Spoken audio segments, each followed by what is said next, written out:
So today at the International Health Forum, we have the good pleasure of having Dr. Lee McCluskey and his brother George from Columbus, Georgia. They are both orthopedic surgeons and have a private practice there and have been practicing for a number of years.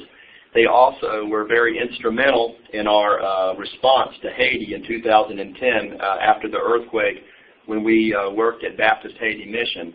And from that experience, Dr. McCluskey has gleaned many orthopedic skills that are present with us and challenge us as we respond in austere environments post large-scale disasters. And so with that, I'm going to turn it over to Dr. McCluskey. Thank you for being here.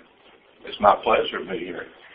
Well, listen, I get a chance to, for those that are listening, I'm looking around the room at some of my heroes, Dick Bransford and Dick Furman and Tom Wood and other people, Becky Williams. And so it's a good chance for me to say thank you for what you all do and for the ability to get a lot of people to be part of the response to things that are going on around the world. So I just want to thank you from all the people that are listening and for me. Yeah, I am an orthopedic surgeon, and the only time we get invited to the disaster relief effort is at an earthquake. So that's really my experience, and it's really just been Haiti. We did go down there on the initial team that went, or the medical team. The first responders had already been there, and it was, I think, 5 days after the earthquake happened when we got there to start the orthopedic part of this. So I'll share about the experience we had in Haiti at the end of this, but I thought first I would just go through some general things about especially the orthopedic care in that setting and some of the problems that we see. I've learned since then a lot. One thing I've learned is that there are 7 times more people that are affected by natural disaster than by wars and other conflicts, as they phrase it. So that's a pretty impressive number, that just the number of people around the world that are affected by these natural disasters. And of course the earthquakes are not a real big part of that probably, but it's a worthwhile thing to talk about and to be involved in. And as a Christian responder, it's just really a joy and a privilege to be able to work with Samaritans first, to be able to be part of that. So just again, thank you for what you do. So first, I thought I would just go through about 6 different topics that we can talk about real quickly. And please interrupt me to ask any question. This should be really informal. And should I do the slides? You just nod your head. Okay, you can go ahead and click it even to the next one. So the first thing is just to make a few comments about first responder considerations in this particular environment. And, that could be a whole talk another time. And then the second thing, there are some categorization schemes that look at these injuries and categorize them certain ways. So I was going to go through at least one of those that I've seen used a lot. And then the third thing is to talk about the crush injuries. Mainly I'll talk about Compartment Syndrome, which happens a lot in that setting, and there's a real-time element on how to take care of that. And then some of the open fractures that are another big orthopedic part of that response. And then we'll speak a little bit about the crush syndromes, and now that is more of the systemic effect that happens to patients when they've had that kind of an injury. And they get the rhabdomyonecrosis and renal failure and some of the things that can happen with as a sequelae to that. So I thought I would go through that for a few minutes. And then the tetanus and gangrene, gas gangrene, or complications of those kind of injuries that I think warrant a look at, since we don't see those things here that often. And then finally, just to share about the Haiti experience with a few things about what really happened there with us. Great. So we'll just go through first, just to talk about the first responder considerations a little bit. There's a real time issue with that, and a lot of this kind of has to do with the same way an EMT would look at a first responder event to a mass casualty or something here. And a lot of these protocols come from that. But, you know, in the first thing, the seam size up, there are a lot of things that are really important that get overlooked sometimes. And one of those is just the safety of the patient and the provider. So one of the first things when you would appear in that setting would be to be real careful of the surroundings, the safety issues for your team and yourself, as well as, you know, things like unstable building like you see in that picture. You know, you just have to be aware of things like that as a first, you know, part of that seam size up. The second thing is just to get some general estimate of the number of patients, what resources are available and required, and, you know, it helps to have the plan for the next phase if you can do that adequately. And then, just to move through this really quickly, the primary assessment of the patient, what really happens in that setting where there are a lot of injured people, we'll talk about the triage thing in a few minutes, but there's certain things to be aware of, and we know, think of the ABCDEs with that, and that would be the airway, breathing, circulation, disability, and exposure.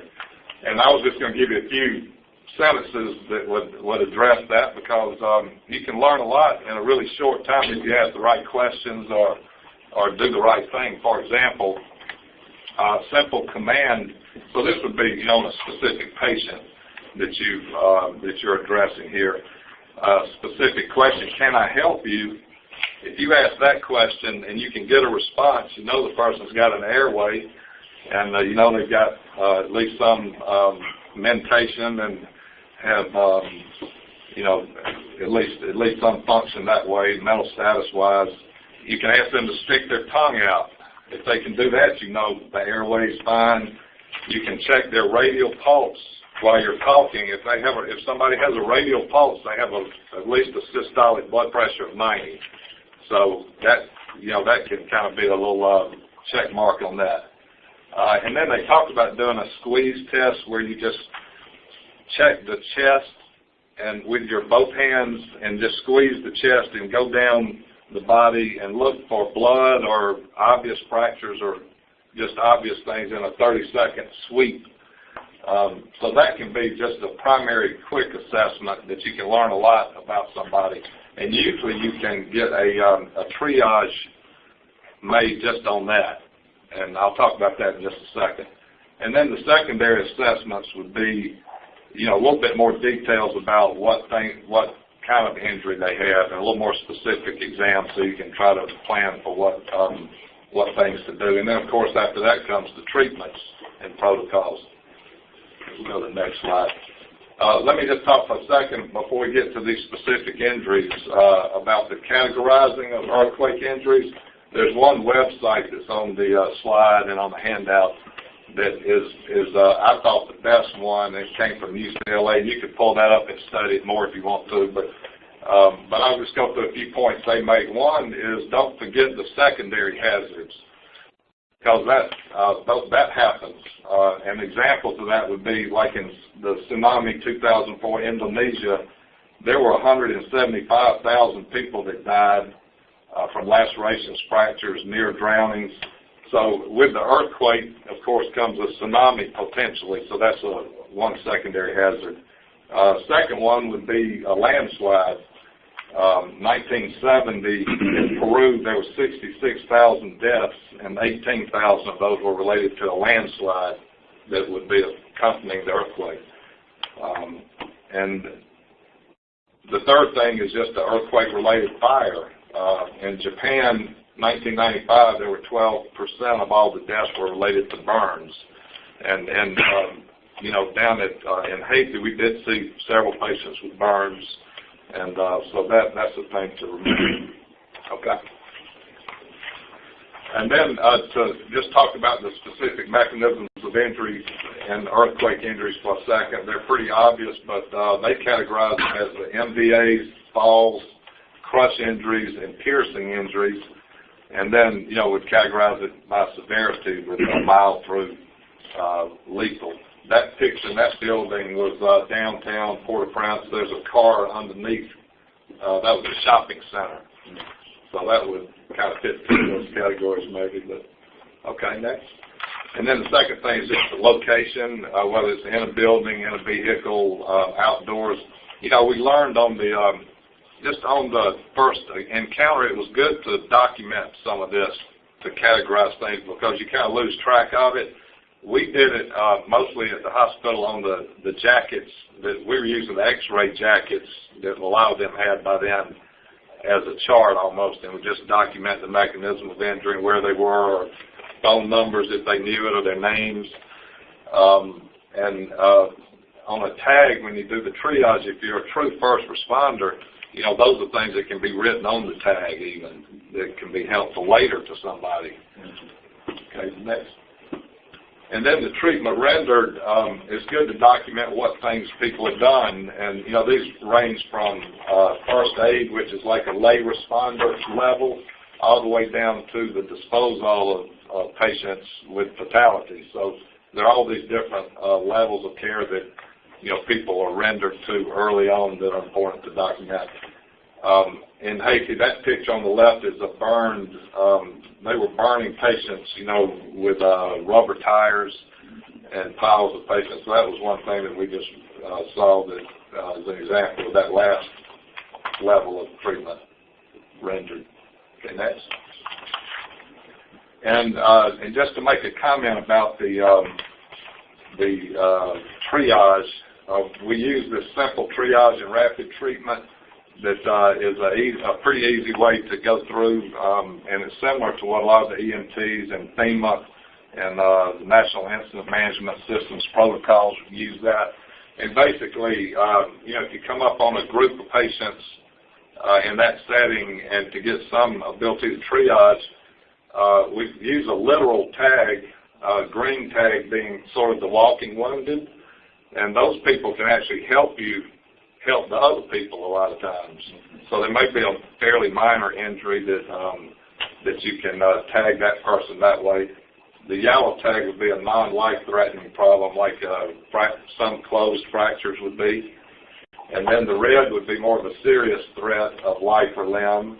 And, of course, they would get the attention, triage the most of those at first. And then the black tag would be a dead person, a patient. And, of course, people can move from one category to another. So Samaritans First is so, what I've learned watching the simulations, y'all have done a fantastic job of educating people about that, preparing teams of first responders to go and do that effectively. So that's really a great part of what y'all are doing, I know. And then finally, to get the diagnosis itself of what patients have, most of these categorization schemes use the ICD, or the International Classification of Diseases, that most of us are familiar with, and you know, just to document exactly what particular diagnoses the patients had. Okay. And so I was going to show you a couple of patients real quick and then get into more of the specific injuries with the crush injuries and fractures and things like that. George, my brother, will remember this lady probably. She was there. This girl on the right side of the picture is sitting with her brother, and I just remember her because he was really a hero. She was buried and had her arm crushed, and she was begging for an amputation of her arm to get loose, and he really helped her get, after 2 or 3 days, get loosened from that. And she was a seamstress, I remember, and she was real worried about being able to go back to her trade, you know, after this was all over. So she definitely had a compartment syndrome, like we will talk about in a few minutes. It was many days even after she came in, so all the muscle was dead already. We sometimes still do the fasciotomies to release the pressure, to check the viability of the muscle, see how necrotic it is, and get a plan for that. And then George and I guess it was 3 months after the earthquake, one of the times we went back, did some tendon lengthenings and tendon transfers to give her some function of that hand back. But I just remember how sweet they were, and how he was right at her bedside through all this time, especially right after the earthquake. You know, family members were really important part of the caretaking.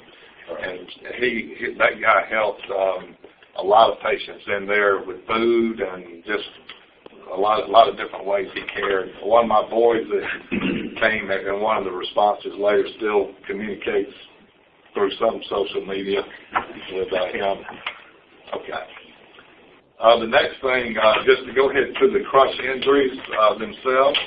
Of course, with a crush injury, you can imagine the compression of the extremity is what causes the muscle damage, and it'll get a lot of swelling, and then that swelling can lead to vascular compromise, and then the muscle death, and neurological compromise.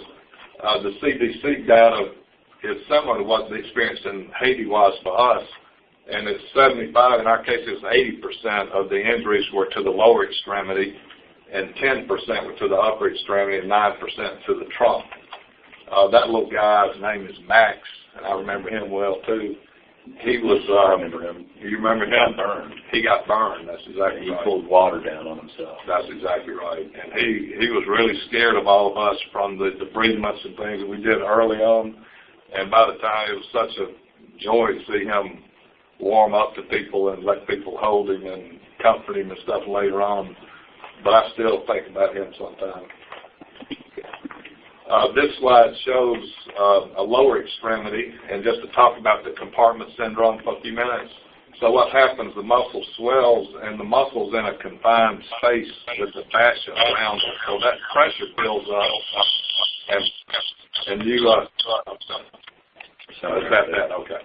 Yeah, that pressure builds up, and, it prevents the blood from being able to leave the fascia when it builds up to a certain amount, and then eventually even prevents the flow of blood into the muscle. So, the muscle basically dies and gets compromised. A couple of important things just to give some numbers that are debated a little bit, but when that pressure builds up to 30 millimeters of mercury is a good number to remember, or more, you have 6 to 8 hours after that to do the fasciotomy to release that covering around the muscle in order to let it be able to swell out and not die.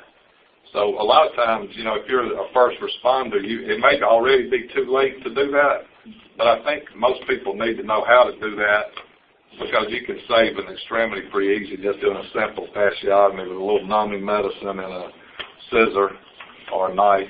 And so I was going to show you a little bit of the anatomy even of that, just to have that documented.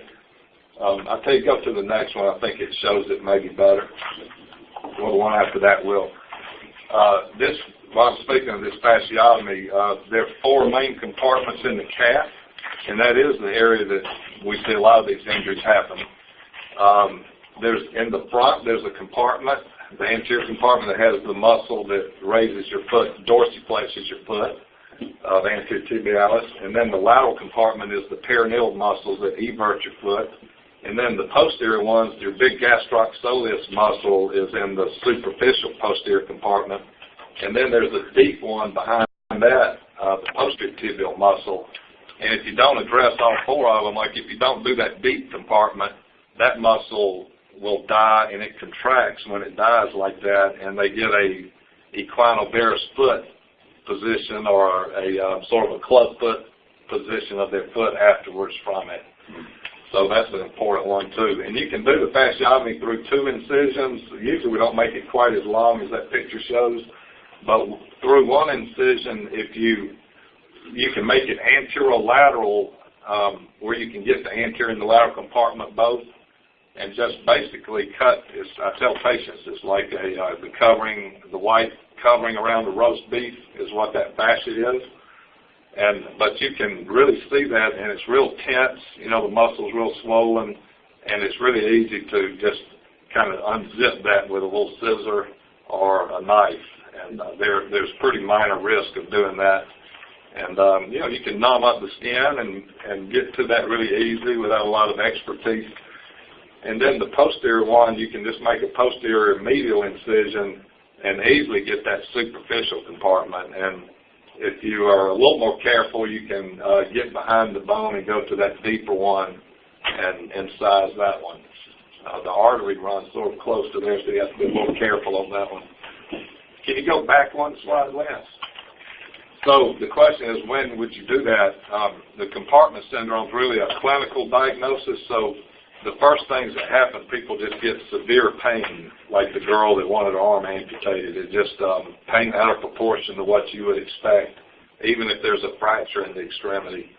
And then the second thing is we check the passive motion of their fingers or their toes in the lower extremity. You know, that pulls on the tendon and the muscle, and that will make people jump off of the table, you know, if they have a compartment syndrome.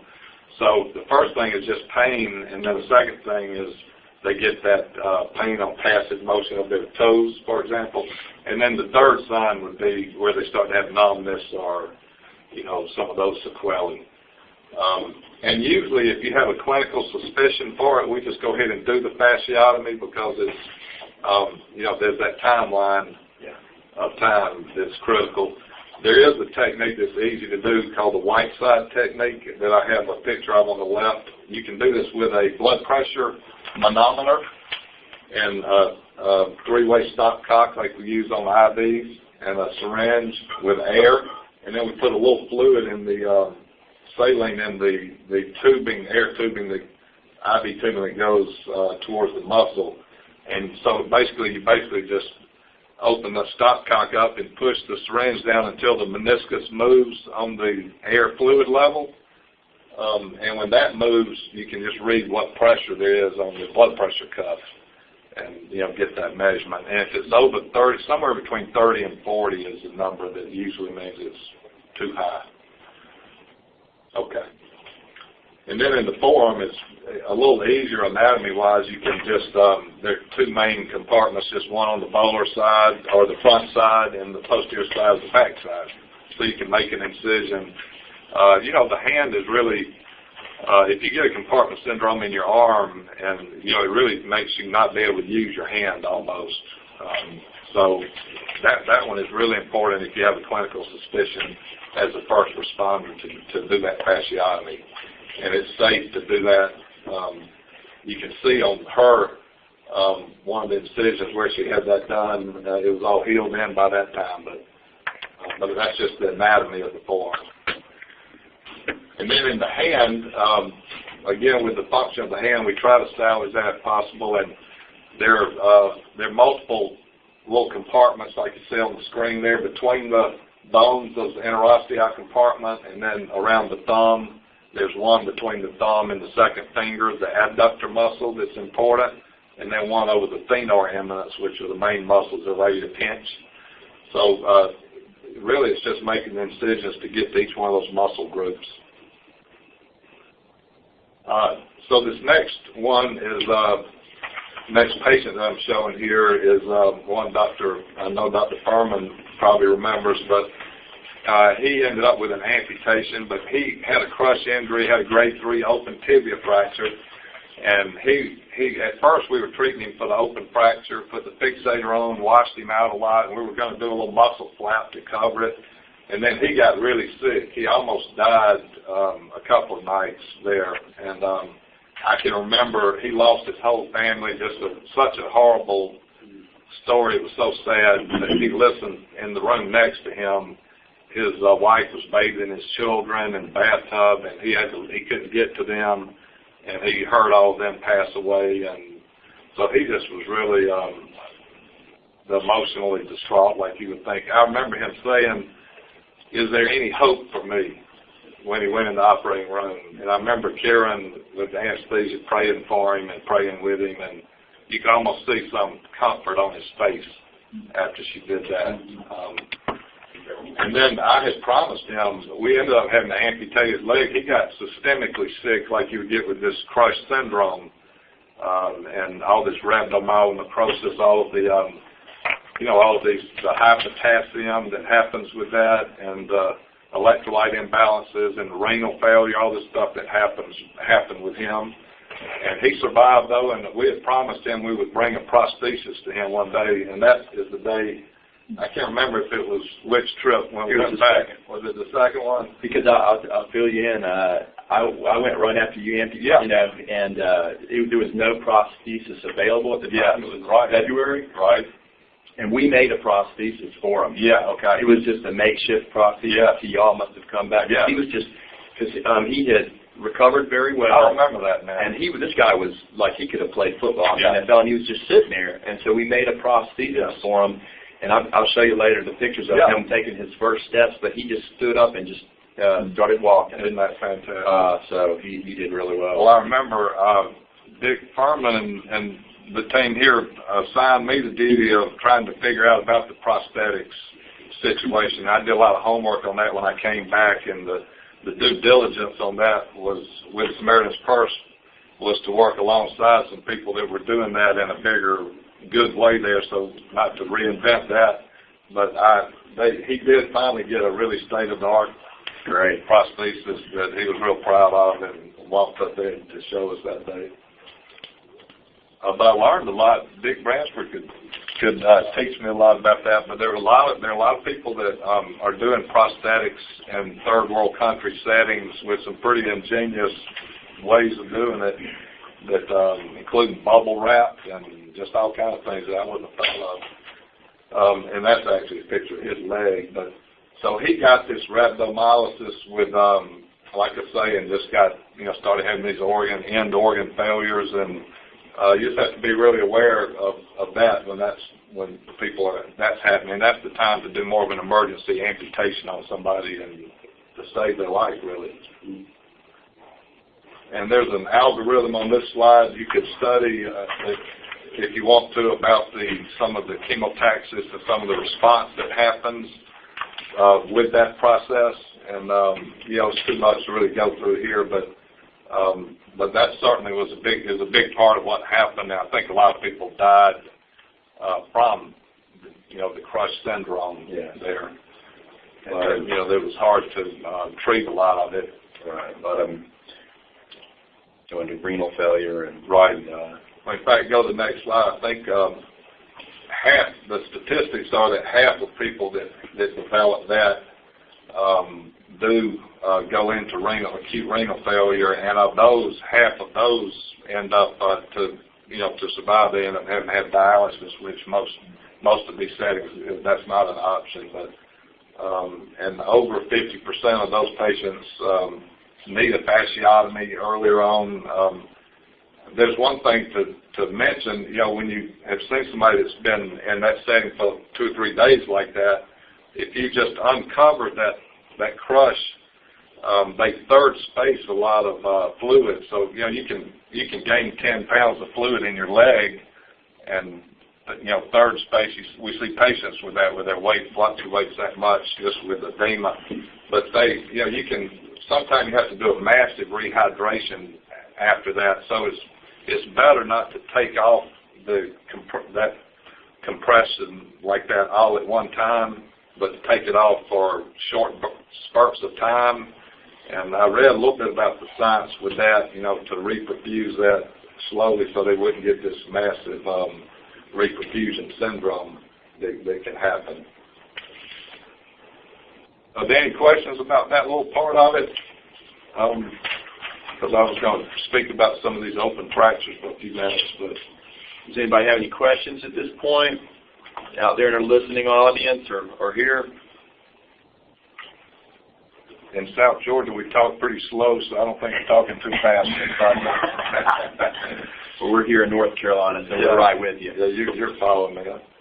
Okay, well, let me speak about fractures for a few minutes, because another real common thing that we're, trying to take care of are the open fractures that happen, and there are different ways to categorize that, but basically 85% of all the injuries and earthquakes are orthopedic injuries, and like I mentioned earlier, this is the only time we get invited to the response is when it's an earthquake. And of that 85%, about 80% are lower extremity and 20% are upper extremity. And of all those fractures, half of them were open, and that's about what we saw in the statistics, the best I could follow it. And of those open fractures, about a third were in children, and I don't think we probably saw quite that many children compared to those numbers, but there were a lot of them. And maybe a lot of them didn't survive even to get the help by that time. Some of those statistics came from the Navy's report from the same relief, disaster relief. That picture, the one in the previous one showed, this little girl had an open tibia fracture, and it's in, if you get an open fracture in the middle third of your tibia, even if it's an old one that the bone's exposed and it's hard to get coverage, it's pretty easy to rotate a piece of muscle there, a soleus flap, or in the proximal third, we do a gastroc flap to cover that. But these distal third ones are really hard. Here in the United States, we would do, most of those get a free flap that really have a big open wound like that. It's not covered. But she granulated that in and then had a split thickness skin graft and ended up doing good, as we saw her at follow-up one of the times we went back. But, of course, that's a big part of the problem is to wash out the wounds, try to prevent the infections, and get all the dead tissue out to prevent the infections and gangrene and tetanus and things like that, and then to stabilize the fracture, usually with external fixators, and then after that to get wound coverage so that that they can heal up. And then, of course, we casted a lot of, like you expect, a lot of these fractures, even the open ones, a lot of them can be washed out and casted. And a lot of the closed fractures, most of them were treated closed with casting. I put one, we taught a casting course at one of the, something not too long ago that this was a really good website to teach casting techniques if you aren't really familiar with that, of how to pad it and how to do things. So that's one website somebody can go to. But it's really important to splint an open wound and a fracture as early as you can to prevent the swelling and stabilize it. And it's important to be cautious not to make it too tight and to follow that along and look for those compartment syndrome signs that we mentioned a minute ago. And as far as the open fractures, this is probably the most common grading scale for that, where grade 1 is less than 2 centimeters size-wise and pretty minimal soft tissue damage. Most of those are like inside-to-out wounds where the bone comes out, and they're just cleaner, The grade 2 are 2 to 8 centimeters and a little more moderate soft tissue damage. And then the grade 3 is a greater than 8 centimeter or a bigger crush injury to the soft tissue or a vascular injury. So that one picture showed a cast that you could cut a window in the cast to do the dressing changes. It's important if you do a window in a cast like that to put the trap door back on and wrap it up. Otherwise, the edema, all the swelling comes out through that one spot, and they get in trouble from that. So, we clean it and then put a sterile dressing on it, and then the cast that was cut out on there. Okay. And with these open fractures, it's important not to close those. 8 hours is kind of a number to remember, 6 to 8 hours, or if it's contaminated. Really aggressive debridement is important. That's why the normal saline was such a treasured commodity there, to rehydrate people and to be able to wash out these wounds. And then just generally, first-generation cephalosporin is a good treatment for grade 1 or 2 for prophylaxis with those. And then if it's a grade 3 open fracture, usually we want some broader coverage and for the gram-negative rods and the anaerobes, and so we would use first-generation cephalosporin and gentamicin, or a third-generation cephalosporin like rocephin, or sometimes levaquin and the Ancep, but a little broader coverage for that. Lee, aren't some people talking about just using tap water to irrigate them? Yes. If it's the tap water is it just depends on how contaminated it is as to how smart that is to do that, But on a grossly contaminated wound, the solution to pollution is dilution. So I think it's okay on a contaminated, bad open wound just to use tap water, which also is a valuable commodity in that setting. But yeah, that's a good point, though. Yeah, if you have the saline, then that's even better. But that's a good point, though. And then just to mention about gas gangrene, since we brought that up, it's more risky if you close the wound too early. It's bigger risk if you have diabetes or some other health problems, farm or soil contaminated wounds or where that comes from. The Clostridium is the classic one for that that we're familiar with. But there are a lot of other organisms that produce gas that are common, even more common. So just when you see air on the X-ray, there's a gas-producing organism. It's not necessarily Clostridium, but there are other ones. Strep is a really common one, for example. So I mentioned that. Okay. And there's certain odors that you learn to recognize with that. See gas on the X-ray. There's a crepidance, like Rice Krispies. It feels like when you press on the soft tissue, it kind of feels like that. And those people need, the antibiotics are simple. The penicillins, that's spelled wrong on that slide, are adequate for the antibiotic coverage, but the aggressive debridement is the real treatment for that, to get that dead stuff out and to wash it out. And 90% of these limbs can be salvaged if that part is done well. But if not, 90% aren't salvageable. And then tetanus, I was going to mention that for just a minute because I learned a lot about tetanus down there. I've never seen tetanus in the United States here. I know in Kenya and some other places I've learned some about it, but anyway, we saw a couple of people die from tetanus. I think what they died from, I was educated on, is sort of an autonomic nerve dysfunction, like these people's blood pressure would be sky high one minute and then bottomed out the next, and they were just really hard to manage that way, and they had to be intubated for extended times with the airway problem, and so 70% are fatal if they're untreated, and only 10 to 20% fail if they're recognized and treated. And it's another Clostridium tetani spores that enter the wound. Incubation can be 3 to 21 days, and the toxins that are produced, block some neurotransmitters that, block nerves that go to muscles, go to your diaphragm that let you breathe. It can go the lockjaw. You can see that at points along the way, but not right at first. I think I learned in children they get more of a stiff abdomen early, that just a rigid abdomen would be the first sign in a young child on a lot of people. Where in adults it wouldn't be that way so much. But that was just one thing that just had the antennas up, that's a real problem.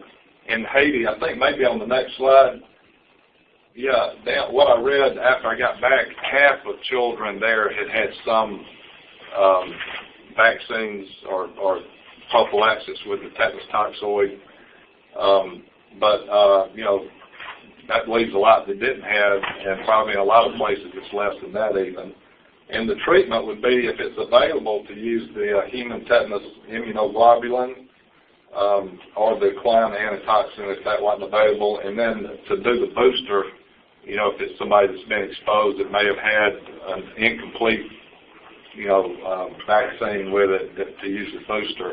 And there, I remember us calling and getting a big, we had a response about the tetanus to, I can't remember how many units they shipped down there, but I remember that being not at the very beginning, but like at the end of the second week, that was one of the things on our wish list that got sent down.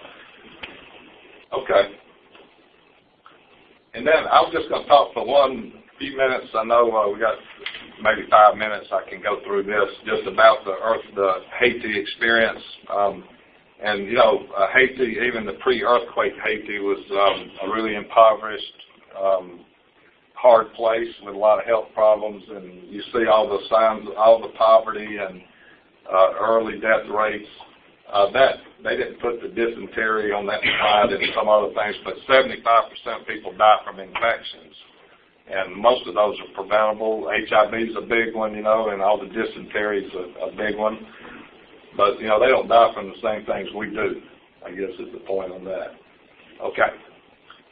That's just an X-ray of a TB lesion. Make that point. And then you all know what happened with the earthquake and the 250,000 people that died, and more than that, severely wounded, 1 million plus people homeless, and just how life can change in 38 seconds. I learned to appreciate how fragile life is that way. But then on the other hand, just some of how your human body is made so well that it can withstand a lot of trauma. I mean, it's amazing what people went through and survived, but also there's that fragility of the whole system, and it's really such a great lesson on that to witness that. And the Samaritans first had, as I understand, had the initial response team on the ground right after it happened. But and then we went in on Sunday. It happened on Tuesday, and we left Sunday, I think. So and several people that were on that trip are in this room. The composition of the team I learned a lot about how Samaritan's Purse and relief organizations, I guess, generally have to be structured, with people having a lot of logistical roles and security roles and things that I never would have thought about. And then there were the physicians, general surgery, anesthesia, and family practice, and orthopedics, and then there are people there that just mentor the rest of us, like Dick was so good at that, and people that knew there's just a lot of people that have to be part of that. So I've learned to appreciate what you all do with that. And then we were up at the Baptist Haiti Mission, which was about 15 miles from downtown Port-au-Prince. That's a picture of the team, that first group that went in. I didn't mention the chaplains, but they might have been the most important part of the team, in my opinion. And that's the hospital. And go ahead through that, Lance, to the next one. In the operating room, they had 2 operating rooms, and they got the water up running and the electricity and all that was available, so that was really nice for us. And then they had an ability to sterilize, some of the instruments and things that we did. We had a little microwave-sized flasher, too, that helped with some of the debridement instruments. And just got really quick with the X-ray that was available until the stuff ran out, the film ran out, and the organizing the pharmacy and the logistical part was fun to watch how the nurses did that so well. Mama Kappa, who was... she ran the show. She ran the show. She's 84 years old, I think, and she was just a sweet lady. I would go jump off of a cliff for that lady if she asked me to. And then, the hospital setting, we really don't have time to go through this, but it was, how that was all organized by the team was really interesting to me. And then I'll show you a couple of statistics on the injuries. Basically, the first week, our main thing was just to stabilize the open fractures with the external fixators, and then to do the debridements, like we had mentioned. And the second week, we started doing some of the open. We had equipment that most people didn't have, so we started doing, fixating some of the fractures and that we were able to do there. And since we had an ability to do that, we were brought some of the femur fractures, especially from downtown. And I think I kept up with a list of the cases. This was sort of those first 2 weeks. And the femur fractures is what we ended up doing a lot of. We ran out of beds for traction, and a lot of these were open fractures too, but we made a decision to take a little risk of infection rates and things like that and go ahead and try to fix some of these. And you can see just most of them were lower extremities, like we mentioned. Next slide. We did something that some trauma centers here in the U.S. do. We have a few rods. Ideally, you'd like to fix most of these femurs with an IM rod, intramedullary rod, and there is some systems that we hope to have on the next response for that. But we did also use external fixators. We do a lot of those on children here on femur fractures, but in adults they don't do as well, and a lot of them went on to a non-union as I've learned on follow-up things. But these plates, there's one system that has locking plates where the screws lock to the rod or to the plate, so it's a fixed construct, not like the old plates and screws where the screws weren't attached to the plate rigidly. So an example like with this one, you can make an incision at the level of the hip and down by the knee and not open the fracture, but just slide that plate almost like a banana peel with, you can get under the periosteum and slide that plate up, and then there's a little percutaneous way to put those screws in without having to open all that up, so you're not having to disrupt the soft tissue. And we did some of those plates open, and then we started doing them in that percutaneous way. But that we just happened to have a lot of those, and that was a kind of a blessing to us to do it that way. And some fractures, trauma centers here in the U.S. when they have multiple traumas will plate femurs, and that's a technique that's used here some called bridge plating. It's done a lot for distal fractures. And then, of course, we did treat a lot of them with traction. A lot of the pelvic fractures were treated to completion even with traction. And you can see, I think, all sorts of ways to rig that up. That's a crutch with the rope tied to the pin and some jug with sand or water or something in it.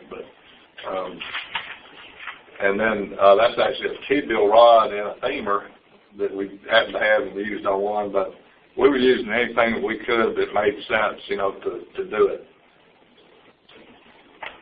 And spica cast on children that are, if general rules are if you're less than 5 years old, you can put a spica on immediately, and if they're 5 to 8, sometime you have to put traction for a short time and let the fracture get sticky a little bit and then put them in a spica. And then when they get a little older, it's harder to treat with a spica but cast, but we still do that. And I think this may be the last case I showed. It's just a guy that had bilateral tibia fractures, and we went back later and fixed that, did the osteotomy to fix that back. But there were a lot of those that were done in the post visits, after that too. Right. And then the non-orthopedic cases, there were typhoid, bowel ruptures, bladder ruptures, C-sections. There were a few other. I see Warren Cooper in that picture operating with his baseball hat on there. And then the next yeah. And we did see, malaria. This little girl had an open skull fracture. I called my neurosurgery friend here, and she had a dural leak. So he told me to put a lumbar catheter in and just let it drain, and it would stop. And I was like, well, how much can it drain out? I wouldn't think you could let it drain that fast. And it's unlimited. It can't be fast enough because they replenish it so fast. So we were getting some feedback for some things we didn't know how to take care of. And then last slide, just amongst all of the death and chaos that was there, when you see a new life come, like this lady had a C-section, but it puts things in perspective when you see the miracle of birth amongst all that. That was really a special day for us, I remember. And I did put one last slide that had a Bible verse that I've gone back and just marked in my Bible, and it's past that reference page, and I'll just read it to you real quick and I'll be finished. Isaiah 58, it says, "And if you spend yourselves in behalf of the hungry and satisfy the needs of the oppressed, then your light will rise in the darkness, and your night will become like a noonday. The Lord will guide you always. He will satisfy your needs in a sun-scorched land and will strengthen your frame. You will be like a well-watered garden, like a spring whose waters never fail. Your people will rebuild the ancient ruins and will raise up the age-old foundations. You will be called repairer of broken walls and restorer of streets and dwellings." So you can see why that would fit into that setting to be a pertinent Bible verse for us. And I wanted to share that real quick before saying thank you. Thank you. Well, thank you so much, Dr. McCluskey. That was an excellent presentation. Does anybody out there have any any questions for Dr. McCluskey, or just any comments that they want to make? Hey, Lance, this is Brad White. Can you hear me? Yeah, Dan. How are you? Good. Orthopedic surgeon up in New Hampshire. Arrived down in Haiti about 10 days after the quake, so I missed your first wave. Yeah. One thing I missed, I had to duck out to see a patient. The reperfusion type injuries, when you're doing compartment crush injury, those sort of cases, did you see a lot of problems with that? Because I know that that sudden death often can happen. Once you do those releases, and obviously in a kind of austere environment, boy, it's tough to manage those complications. Yeah, we did. I can think of 2 or 3 cases of that, but I think we missed a lot of that. It had already happened, and those patients died before we were there. Because they had already self-selected by. I think that's true, but we did see 2 or 3 cases where I think that was the cause of death, where we weren't 100% sure. Now, have you done the Academy's disaster response course? Yes. So I did that just a couple of months ago. Found it very interesting. Obviously, a lot of the military guys talking about their experience around the globe, and that was certainly a big thing. They talked about trying to revascularize limbs, but you have an otherwise healthy person who can succumb almost instantaneously. But I was in that second wave, so at 10 days we were kind of past most of the amputations, and we were the wave starting to put more of the rods you just talked about, taking off fixators or adjusting them, managing wounds, and so it's very different than the first responder who gets there in that first couple of days.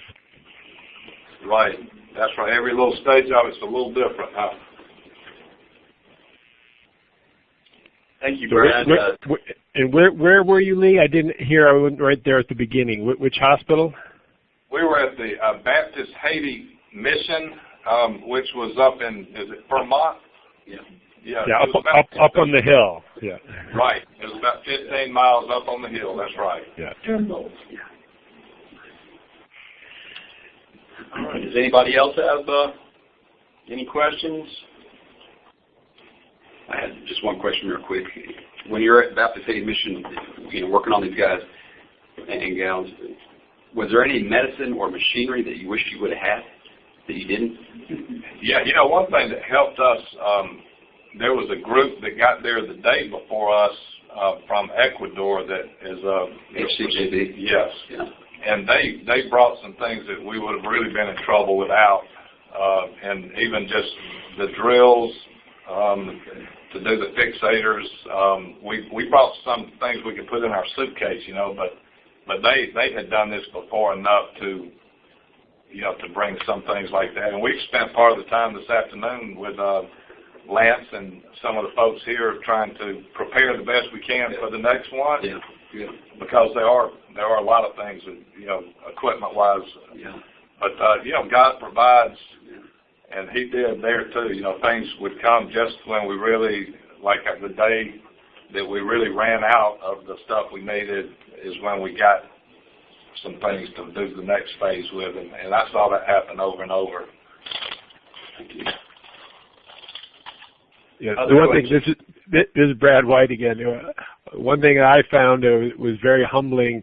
I was down in, closer in town, and the hospital, what do they call it, the Community Hospital of Haiti was affectionately what it was known as.